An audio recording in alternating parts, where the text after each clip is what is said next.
পবিত্র কুরআনে সম্ভবত এই আয়াতটা আছে, আমার হয়তো সামান্য ভুল হতে পারে। একজন মানুষ তার সারা জীবনে যে সকল ঝামেলার মধ্যে পড়ে, বিপদে পড়ে, তার প্রধান কারণ হচ্ছে তার জিহ্বা এবং তার হাতের অপব্যবহার। অর্থাৎ আমি যখন কথা বলছি এই জিহ্বা দিয়ে, অনেক মানুষের কাছে আমি ভালোবাসা পাচ্ছি, অনেকের কাছে অপছন্দ হচ্ছে। আবার এই হাত মানে আমার শরীরের শক্তিকে আমি চাইলে ভালো কাজেও লাগাইতে পারি, অন্যায় অত্যাচার জুলুমের কাজেও লাগাইতে পারি। এরপর যখন মানুষ বিপদে পড়ে তখন সে ভুলে যায় এগুলো তারই কৃতকর্মের ফল। আল্লাহ তো মানুষকে ক্ষমা করে দেয়। স্লিপ অফ টাং এই মুহূর্তে যিনি সম্রাট, বরাবরই বলি, দেখেন জামাত ইসলামের মধ্যে হাজার হাজার কোয়ালিফাইড ক্যারেক্টার আছে, কিন্তু আমির হামজা একটা বিতর্কিত ক্যারেক্টার।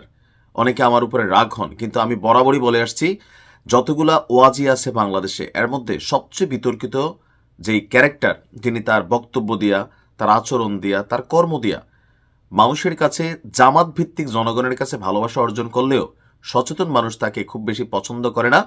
এর মধ্যে আমির হামজা শীর্ষে, আরেকটা আছে কি মাদানি, ওই যে ছোট মাদানি, কথাবার্তা বলে না, ওয়াজ করে নিজেও জানে না। তো যাই হোক, আমির হামজা সাম্প্রতিক সময় অনেকগুলা বিতর্ক তৈরি করছে। দেখেন পুরা গোষ্ঠী আওয়ামী লীগের সময় ভাঁজ ধরে ফেলছিল।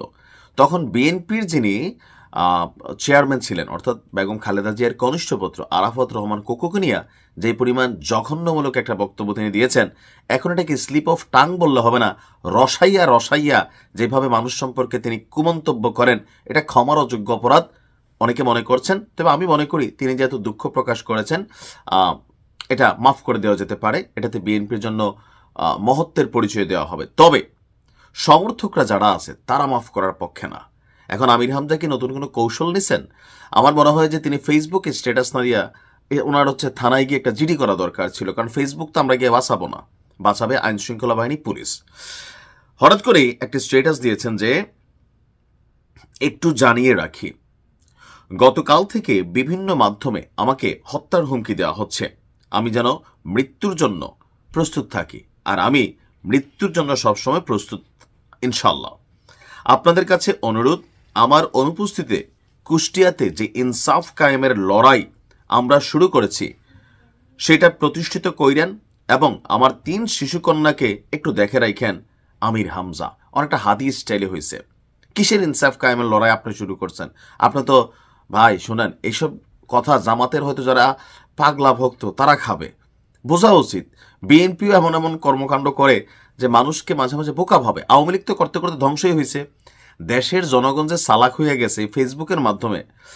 আগে আমাদের মায়েরা বোনেরা ভোট দিত, জামাইরে যেগুলো কোনটাত গো দিতাম, কিন্তু এখন আমার এই নিউজ যে দেখে 27% অডিয়েন্স হচ্ছে আমার মহিলা, অর্থাৎ 27% নারী। আমার একটা ভিডিও যদি 1 লক্ষ ভিউ হয়, সেখানে 27,000 মানুষ দেখে। যদি 10 লাখ ভিউ হয়, 2,70,000 মানুষ দেখে।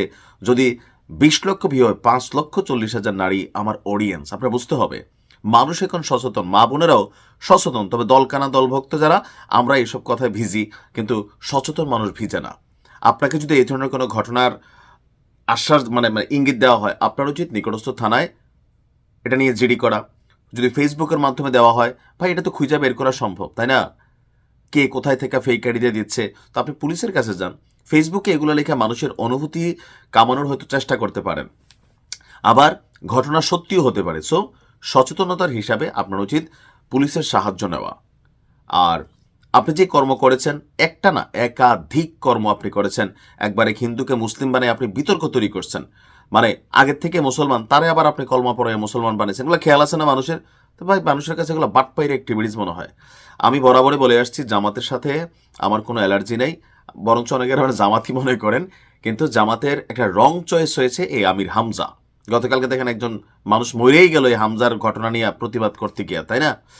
তো আমির হামজা, আমার মনে হয় উনি সরি বলেছেন। তবে এই সরিটা মন থেকে এসে থাকলে আল্লাহ মাফ করুক, বিএনপিও মাফ করে দেন। আর যে কোনো মানুষ একটা ভুল করতেই পারে, এর জন্য তাকে মাইরা ফেলবেন, এই করবেন ওই করবেন। যারা এই ধরনের মেন্টালিটিতে থাকেন, এই দেশে কখনোই পজিটিভ কোনো কিছু তৈরি হবে না। মানুষ ভুলের ঊর্ধ্বে না। ভালো থাকুন।